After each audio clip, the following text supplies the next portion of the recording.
श्री गणेशाय नमः। श्री सरस्वत्यै नमः। सर्वेभ्यो देवेभ्यो नमः। सर्वेभ्यो ब्राह्मणेभ्यो नमः। गुरुर्ब्रह्मा गुरुर्विष्णुर्गुरुर्देवो महेश्वरः। गुरुः साक्षात् परं ब्रह्म तस्मै श्री गुरुवे नमः। रसैः रुद्रैश्छिन्ना यमनसभलागः शिखर्णी। रसैरुद्रैश्चिन्ना यमनसभलागः शिखर्णी। अनाघ्रातं पुष्पं किशलयमलूनं कररुहैः।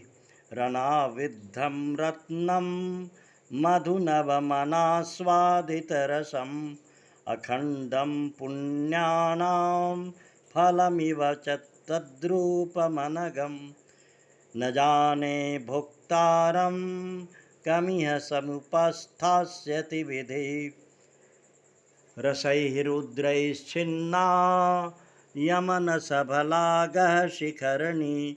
रसैरुद्रैश्छिन्ना यमनसभलागः शिखर्णी।